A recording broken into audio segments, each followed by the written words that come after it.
अभिरुची दालनामध्ये तुम्हा सगळ्यांचं मनापासून स्वागत करते. पद्मावर्तनी मात्रांच्या गटामधलं भूपती हे मात्रावृत्त कवींचं विशेष आवडतं असं वृत्त आहे. अनेक समकालीन आणि पूर्वकालीन कवींनी त्यामध्ये विपुल असं लेखन केलेलं आढळतं.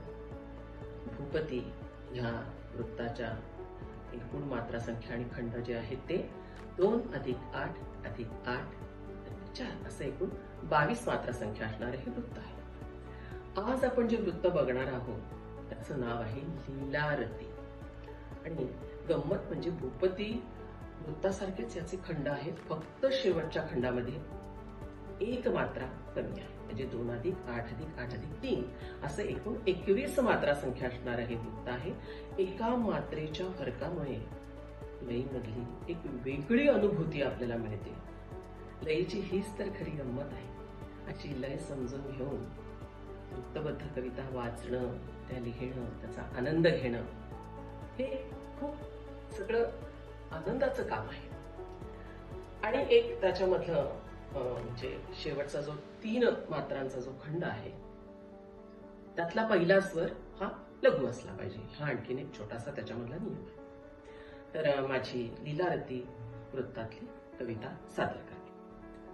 पालखी होत मार्गस्थ गाठण्या तळ, पालखी होत मार्गस्थ गाठण्या तळ, हिंदोळ घेत हळुवार किनारी जळ, कोणता अनाहत नाद जीवाला जडे, कोणता अनाहत नाद जीवाला जडे, अन भूल मोहिनी दिशा दिशांना पडे, चालती पावले अखंडले उन गती, चालती पावले अखंडले उन गती, वादळा उन्हाचे भान सुखे सोसती, कोणता ध्यास वेढून राहिली दिठी, कोणता ध्यास वेढून राहिली दिठी, माया मोहाची लांघत लाघव मिठी, माया मोहाची लांघत लाघव मिठी, अंतस्थ जाणीवा दाटत आल्या उरी, अंतस्थ जाणीवा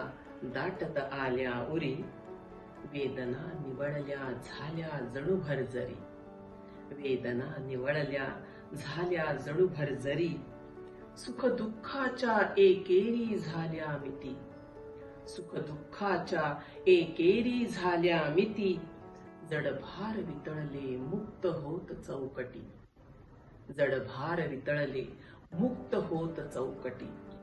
आणि या कवितेतलं शेवटचं कडवं, पालखी विसावे गजबजला सोहळा, पालखी विसावे गजबजला सोहळा, व्याकुळशा नेत्री ओसंडत गलबला, व्याकुळशा नेत्री ओसंडत गलबला, परतीच्या काठी पाऊल झाले मुके, परतीच्या काठी पाऊल झाले मुके, संतृप्त अंतरी निवले अवघे धुके, संतृप्त अंतरी निवले अवघे धुके.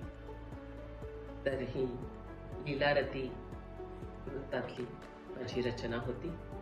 तुम्हाला ही रचना कशी वाटली जरूर सांगा. तुमचे काही प्रश्न असतील, शंका असतील तर त्याही आम्हाला सांगा. अभिरुची दालनाला लाईक करा, सबस्क्राईब करा, इतरांनाही सांगा. भेटत राहूया. तोपर्यंत धन्यवाद.